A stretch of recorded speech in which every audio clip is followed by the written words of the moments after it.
కొంతేళ్ళప్పుడు క్రూరులు, సజ్జన ద్వేషులు, మంచి వారిని ద్వేషిస్తారు, మంచి ఒప్పుకోరంటాడు. మంచిగా ఉంటే ద్వేషం వచ్చేది, ఆట కుటుంబంలో వచ్చేది, సమాజంలో ఇప్పుడు మంచిగా ఉండకూడదు.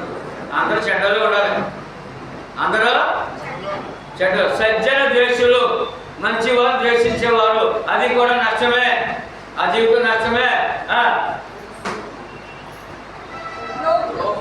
బాబాయ్ ద్రోహ బుద్ధి, ఉపకారం పొంది అపకారం చేయడం, ఉపకారం పొంది అపకారం, ద్రోహ బుద్ధి, అది ఎంత మాత్రం విశ్వాసం తగినది కాదు. మూర్ఖులు మూర్ఖులు మూర్ఖులు మూర్ఖులు మూర్ఖత్వం ఏంటంటే వాడు ఏమైనా ఏంటంటే అలా మాట్లాడుతున్నాడు, అలా చేస్తున్నాడు, మూర్ఖుడండి. ఏంటంటే ఆవిడ అలా మాట్లాడుతుంది, మూర్ఖురాలండి అని మనల్ని అనొచ్చా? ఎవరన్నా ఎవరు మనల్ని అనొచ్చా? దేవుడి పిల్లలు కదా ఎవరు మనం, మరి పేరు ఉండొచ్చు, మనకి ఉండొచ్చా?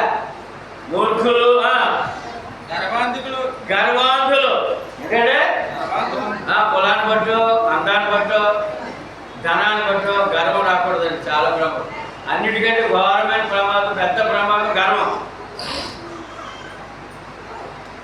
సరే ఏమనకూడదు, ఎందుకు వస్తుంది? కులాన్ని బట్టి వస్తుంది, ధనాన్ని బట్టి వస్తుంది, అందాన్ని బట్టి వస్తుంది, దానికున్న బలాన్ని కూడా వస్తుంది, ఆరోగ్యాన్ని కూడా వస్తుంది. ఇంకా చెప్పాను కదా, 100 లక్షలు ఉందన్నాడు, గర్వం గర్వంగా ఏమైపోడు మరి 10 లక్షలు, లక్ష ఎక్కడ, 10 లక్షలు ఎక్కడ?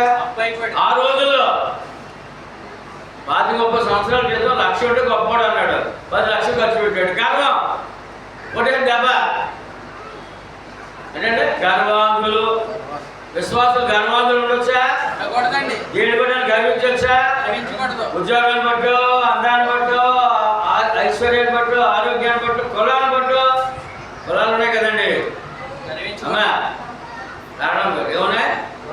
నా కులమేంటి అన్నా అనుకో, దేవుడి దగ్గర అయిపోయాను, దేవుడి దగ్గర ఉంటాయివే, దేవుడి దగ్గర ఆయన కులాలు లేవు, ఏమండి ఇంకేమే లేవండి, దేవుడి దగ్గర లేవండి, దేవుడు ఉన్నాయేమో, అది గర్వం.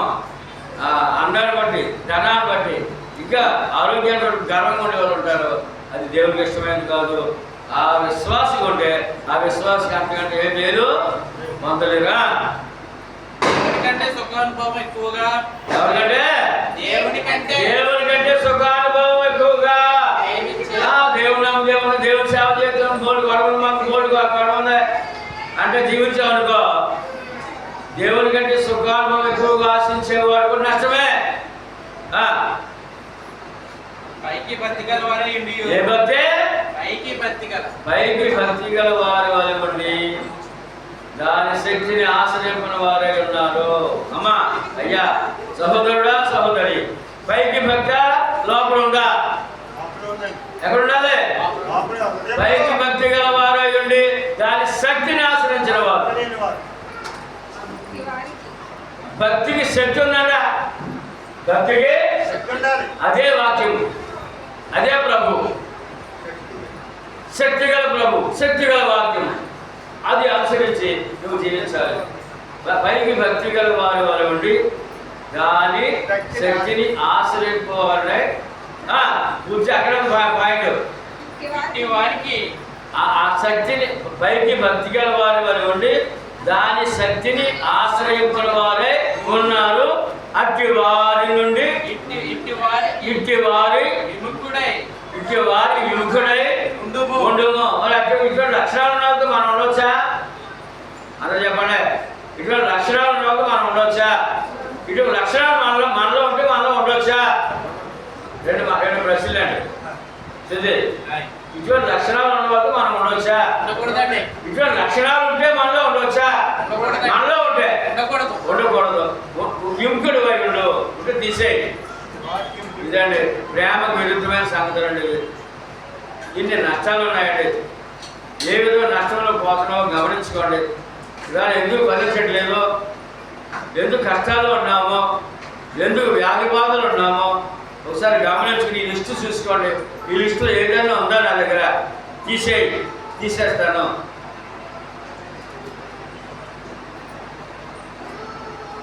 ఏం చేయాలి ఇప్పుడు? మనలో ఉంటే ఉన్నాయా? ఉన్నాయా? చెప్పండి. ఉన్నాయి. అందుకే విశ్వాస అభివృద్ధి, ధైర్యము, ఏమండి ఆ యొక్క సంపూర్ణ ఆశీర్వాదం కోల్పోతాడు, ధైర్యం కోల్పోతున్నాడు, ఆశీర్వాదం కోల్పోతున్నాడు, వాక్య జ్ఞానాన్ని కోల్పోతున్నాడు, ఏమి ఎరగని వాళ్ళగా, ఏం పొందని వాళ్ళగా అయిపోతుంది. ఇవన్నీ ఉన్న కారణాన్ని బట్టి అన్నీ అందరిలో ఉండకపోవచ్చు, అన్నీ అందరిలో ఉండకపోవచ్చు, కానీ కొన్ని ఉంటాయి కదా. చెప్పండి. అన్నాడు ఒకటైనా ఉండొచ్చంట, ఏదో ఒకటన్నా ఒకటే ఉండకూడదు. ఉంటే తీసేయండి, ఉంటే తీసేస్తే నీ జన్మ ధన్యం, ఆరోగ్యానికి ఆరోగ్యము, నీ పనిపాట్లలో ఆశీర్వాదము, నీ విశ్వాసంలో ఆశీర్వాదము, నీ కుటుంబంలో ఆశీర్వాదము, సంఘంలో ఆశీర్వాదము, దేవుని మహిమ నీకు ఆశీర్వాదము దాచిపెట్టాడు. ప్రేమ విరుద్ధమైన సంగతి ధ్యానించాం. ప్రేమ గురించి ఏముందో అంటే యేసు ప్రభు శాశ్వతంగా ప్రేమిస్తున్నాడు మనల్ని. ఆయన మనము శాశ్వత ప్రేమతో ప్రేమించినట్లయితే ఆయన ఉద్దర పనులు మానేయాలి. చేయమన్న పనులు చెప్పండి. ఉద్దర పనులు మానేయాలి, చేయమన్న పనులు. ఇప్పుడు ఏం చేస్తున్నాం? చేయమన్న పనులు చేయట్లేదు, ఉద్దర పనులు చేస్తున్నాం కనుక మరి మేలు తీడా మేలుగా లేవని మనం, ధైర్యంగా లేవని మనం అనుకుంటే, నేను ధైర్యంగా లేననుకుంటే ఏమవుతానని మానేద్దాం. ఉన్నాయి మనలో హెచ్చింపులు ఉన్నాయి, గర్వం ఉంది, ఏదో ఉంది, అది తీసి పడేద్దాం. ఏమన్నా ఏం చేయాలి? ఇప్పుడు పెద్ద పెద్ద ఆపరేషన్ చేస్తారండి డాక్టర్లు. ఎందుకు చేస్తారు ఆపరేషన్లు?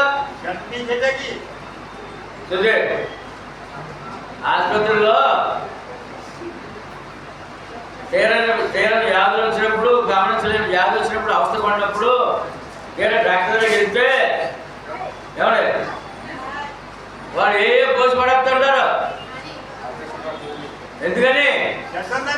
చెత్త. ఏమండి తీసేయండి డాక్టర్, తీసేయాలి, అందుకే కోసేయాలి. ఇప్పుడు డాక్టర్ చేసే పని కదండి, నువ్వే చేయాలి. నీలో ఉన్న చెత్త నువ్వే తీసివేయాలి. వాక్యం ద్వారా, వాక్యం అనే ఖడ్గము ద్వారా.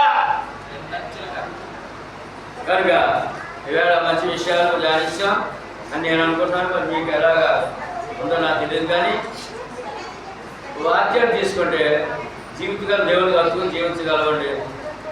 దేవుళ్ళు ఉన్న దీవులన్నీ పొందగలం, అనుమానం లేదండి. అనుమానమా లేదండి. ఎందుకంటే వాగ్దానం చేసే దేవుడు అండి. భయపడొద్దండి. కష్టాలు ఉంటాయండి, శోధాలు ఉంటాయండి. ఎందుకంటే అప్పుడప్పుడు మనం సాతాను చోటిస్తాం కనుక.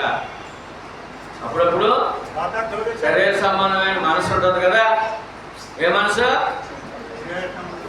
ఏమన్నా ఏ మనసు? శరీర మనసు ఉంటుంది కదా.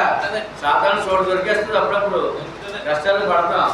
అంతరాన్ని ధైర్యపడకుండా నాకు ఎందుకు వచ్చింది కష్టం అని ఇతరుల మీద, దేవుడి మీద వేయకుండా నీలో నువ్వే పరిశీలన చేసుకుని అవి తీసేస్తే, ఆ చెడు పోతే నువ్వు మళ్ళీ ఆరోగ్యవంతులు అవుతావు.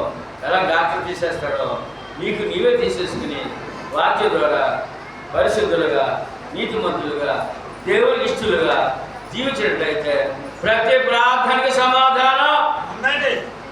ప్రతి ప్రార్థనకే సమాధానం. ఏమండి ఇక మన భక్తగారు ఉన్నారండి. బాప్టిజం పొంది 3 సంవత్సరాలు సుమారు అయింది. 3 సంవత్సరాలు అయిందా? బాప్టిజం పొందే సమయానికి ఆమె బలహీనత బట్టి మరణానికి దగ్గరగా ఉన్న వ్యక్తి. ఈవేళ ప్రభువుని మనస్ఫూర్తిగా నమ్మింది. వాక్యం ఏంటి అలా చేయని ప్రయత్నం చేస్తుంది. ఆరోగ్యం ఇచ్చాడు ఆయన మరో తిరిగి 3 సంవత్సరాలు బ్రతికించాడు. ఇంకా ఆయుష్ ఉంది, ఆరోగ్యం ఉంది, పరలోకం ఉంది. ఏముందండి? పరలోక సంపాదించుకుంది. నాకు అది సంపాదన కావాలంటుంది, నాకు ఆరాధన కావాలంటుంది, నాకు ఆరాధన దేవుని సన్నిధి కావాలంటుంది. అటువంటి తగ్గించుకొని మనసు కలిగి విశ్వాసంతో ప్రయాణం చేస్తే ఆమె మాదిరండి మనకి ఇవాళ. ఎంత ధైర్యమో చెప్పండి. మన అందరికంటే బలహీనరాలు 3 సంవత్సరాల క్రితం ఆమె దేవుడు పిలుపొందుకోవాలి. తన విశ్వాసం బాధపరిచింది. ఇవాళ ఒక మాదిరి కూడా మనకు ఉంటుందండి. ఎందుకంటే తన విశ్వాసము ఏంటంటే తల్లిగారి విశ్వాసం చూసిందండి. ఆ తల్లిగారి ద్వారా రక్షణ పొందింది. ఆ రోజు నుంచి ఈ రోజు వరకు తన బైబిల్ వాక్యము దేవుడు సన్నిధి. కష్టాలను మర్చిపోతాడు.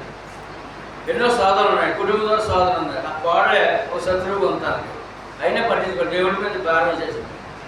దాంతో గలమాడదు. ఇవాళ ప్రశాంతంగా ఉందండి. అమ్మ నిజంగా నేను చెప్పినప్పుడు పాప సాక్షులు ఉన్నారండి. కనుక దేవుడికి భారం వేద్దాం. నా రోగాలు, బాధలు, కష్టాలు, ఆర్థిక సమస్య దేవుడు సిద్ధంగా ఉన్నాడండి. నీకు ఏదో అడ్డం వస్తుందండి. ఇప్పుడు చెప్పిన వాటి ఏదో అడ్డం ఉందండి, తీసేద్దామండి. అన్నీ కూడా ఆహ్వానిద్దాం. ఆ దేవుని పొందుదాం, క్షేమంగా ఉందాం, ఇతరులకు క్షేమాన్ని అందిందాం, ఇతరులతో ప్రేమగా ఉందాం, దేవునితో ప్రేమగా ఉందాం, దేవుని ప్రేమ ఉందాం. ఆయన ప్రేమ పరిపూర్ణంగా పొందుదాం. ఏం చేద్దామండి? దేవుని ప్రేమ పరిపూర్ణంగా అడ్డంకులు తీసివేద్దాం. ఏమన్నాయండి? ఉన్నాయి. చూసుకోదా బైబిల్. అందుకని ఎందుకు ఈ వాక్యము ఎందుకు ఎంత మొదటిగా మనం పరిశీలన చేయాలంటే ఏమైనా లోపాలు తీసేసుకోవాలి. దేవుడే చెప్తున్నాడు కనుక ఆ విధంగా ప్రయాణం చేద్దాం. మీరు అందరూ ధన్యులై ఉన్నారు, మరి సేవలను ఇష్టపడుతున్నారు, మీరు మంచివారే ఉన్నారు, ప్రేమ గల వారే ఉన్నారని నేను చెప్పినందుకు చాలా ఆనందిస్తున్నాను. ఆ మిగిలిన వారు కూడా ఒకరొకరు పురుగొల్పుకోండి. దేవుని సేవలో ఆశీర్వాదం లాభం ఉందండి, నష్టం కాదండి. దేవుని సేవ లాభమా నష్టం అండి? లాభమండి. అన్న మన కోటలో మన సహోదరులు మాట్లాడారు, అన్నయ్య గారు కడుపు నిండిపోయింది అంటుందండి. ఆ యొక్క సేవను చూసి ఆమె తృప్తి అయిందండి. అలాగా తృప్తి పడాలండి. దేవుని సన్నిధిలో ఆనందపడాలండి, ఆనందం వ్యక్తం చేయాలండి. కనుక మన ధన్యురాలు అలాగే అందరూ కూడా మనసు కలిగి ఉన్నారు, సేవ చేస్తారు. మన బాధ్యత ఉందండి, రక్షణ అండి. ఎన్ని కోట్లు ఇచ్చినా దొరకదండి, ఎన్ని కోట్లు ఇచ్చినా దొరకదండి. మనం ఇచ్చారండి, పొందామండి. దానికి ప్రేమ ఆధారం చేసి ప్రయాణం చేద్దామండి. ప్రేమను ఆధారం చేసి ప్రయాణం చేద్దామండి. ఎవరు ఇంత విలువ లోకంలో ఎవరికి లేదండి, లోకంలో ఎవరికే లేదండి.